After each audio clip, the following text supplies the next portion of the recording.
जितना बारीकी से वक्फ बिल का जो प्रोविजंस को देखा है और ये किताब निकला है, इसमें बहुत ही डिटेल में और बहुत ही सही तरीके से एक्चुअल चीज क्या है इसको यहां प्रदर्शन किया है।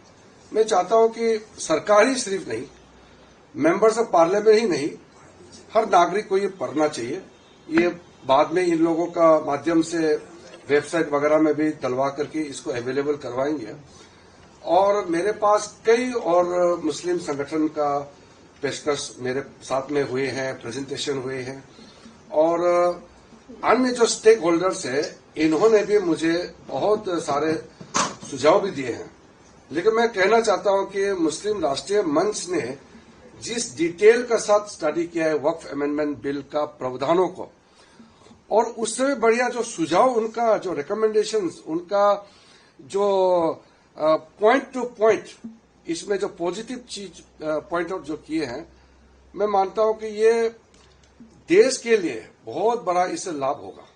क्योंकि मैं अभी डिटेल में आपको प्रोविजंस का चर्चा नहीं करना चाहता हूं, लेकिन हमारा जो इंटेंशन है कि वक्फ प्रॉपर्टी से आम मुसलमानों को, खास करके जो गरीब मुसलमान है, बच्चे, महिलाओं के लिए कैसा काम आना चाहिए, और वक्फ प्रॉपर्टी का मैनेजमेंट साइंटिफिक तरीके से बहुत ट्रांसपेरेंट और अकाउंटेबिलिटी को ध्यान में रखते हुए किस तरीके से मैनेजमेंट होना चाहिए, इस पे हम लोगों ने फोकस किया है। ये सारा चीजें इस किताब में उन्होंने पेशकश की हैं। मैं अभी थोड़ा सा चर्चा की है, मैंने डिटेल अभी पढ़ा नहीं है, लेकिन जो चर्चा की है, जो पॉइंट्स बताया है, उससे मैं ऑलरेडी प्रभावित हूं। So, but do you think that Sajjad Nomani of All India Personal Law Board also extended support to India Alliance in Maharashtra, and saying that Muslims are not taken care of in India, and one of the point is also a contention is also Waqf amendments. How do you react to that? The kind of support that All India Muslim Personal Law Board has extended to a particular alliance. I want to point out one important thing here. If you have a political considerations, if you have a political outlook, and treat the Waqf Amendment Bill as a political matter, then you may not come into any logical conclusion. Because our intention is not political. Our intention is to provide justice to the needy people within Muslim community and for the country in a larger way.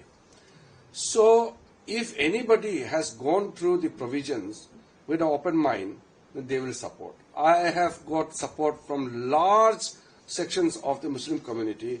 From the Sunni community, I have received huge representation in the past 1 week also.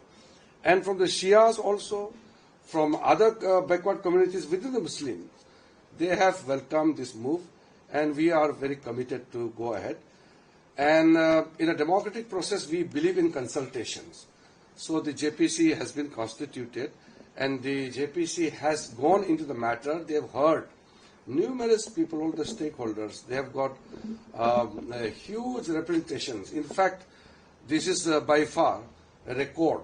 More than 1 crore representations had been received initially when the public opinion was sought. And thereafter, they started the public hearing. They have visited many places also. I am very happy that the intellectuals and the positive thinking people amongst the Muslim community are coming forward and vocal. They feel that it is time that government must press ahead with this proposal to amend the Waqf Act. So JPC is already saying that they are ready with they are ready with the report, and they can submit it to the the speaker in this winter session. Is government ready to bring in this bill in this winter session? Of course, we were ready.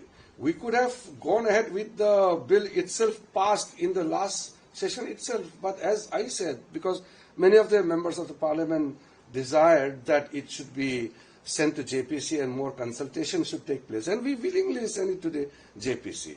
And I had stated on the floor of the parliament that we are in an open mind. We welcome all kind of suggestions, including criticisms also. We are here to listen to everyone.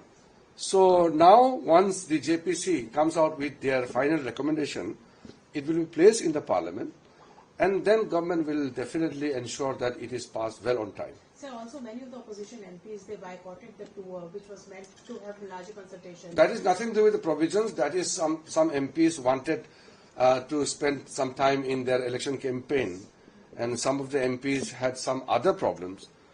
It is more of the personal problems, not related to the contents and the provisions of the bill. Sir, आपने अभी बोला कि political issue ये आपके लिए नहीं है, लेकिन ये आपके लिए ऐसा इशू है कि आप चाहते हैं कि जस्टिस मिले तमाम मुसलमान गरीबों को। लेकिन जेपीसी में जो हो रहा है दिन रात, जो वहाँ पे जिस तरह का की उठापटक वहाँ पर हो रही है, तो वो पूरा पॉलिटिकल लगता है पूरे देश में। देखिए, ये इशू पूरा पॉलिटिकल इशू। आप लोग वरिष्ठ पत्रकार हैं, वरिष्ठ पत्रकारों को मुझे ज्यादा समझाने का तो नहीं है, फिर भी मैं आप पूछा इसलिए बताता हूं।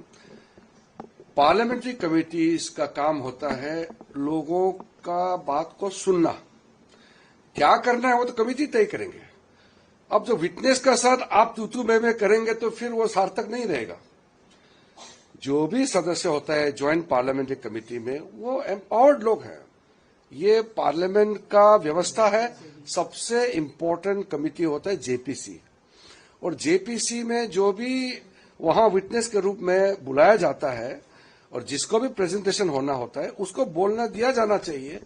और जो मेंबर्स है जेपीसी का, उसका दायित्व है सुनना, सुन करके फिर इनसाइड जो मेंबर्स आपस में बात करेंगे तो कितना रिकमेंडेशन करना, किसको एक्सेप्ट करना नहीं करना, वो जेपीसी का अंदरूनी मामला है। लेकिन आप विटनेस को ही, आपका मन चाहे बात नहीं बोल रहा है इसलिए आप विटनेस को ही टोकेंगे या विटनेस को ही झगड़ा करेंगे, ऐसा नहीं होता है। अगर कोई मेंबर ने कुछ गलत व्यवहार किया है तो उसका वहां सिस्टम है कमेटी में, उसके खिलाफ कार्रवाई करने का। लेकिन मैं मानता हूं कि बाय एंड लार्ज जेपीसी ने बहुत अच्छा काम किया है, और आप लोग को मालूम है इतना बारीकी से किसी ने आज तक कोई जेपीसी ने काम नहीं किया है, और इतना ज्यादा स्टेक होल्डर्स को सुनना, ये भी अपने आप में रिकॉर्ड है। हम भी इंतजार कर रहे हैं जेपीसी का रिपोर्ट के लिए। ये बनाया है हम लोगों ने मिलकर के पार्लियामेंट ने, तब इसका जब रिपोर्ट आएंगे, हम चाहते हैं कि जो संसद सत्र का जो शीतकालीन सत्र होने वाले हैं, इसका पहला सप्ताह का आखिरी दिन से पहले उनको पेश करना है, टेबल करना है लोकसभा में। उसके बाद हम आगे कार्रवाई के बारे में आपको बताएंगे। अगर टाइमली वो रेडी हो गया तो हम तो स्टिपुलेटेड टाइम में मांगेंगे, अगर नहीं है तो जेपीसी हमको बताएंगे कि दिक्कतें क्या है। लेकिन मुझे उम्मीद है टाइमली वो सबमिट करेंगे। Thank you so much.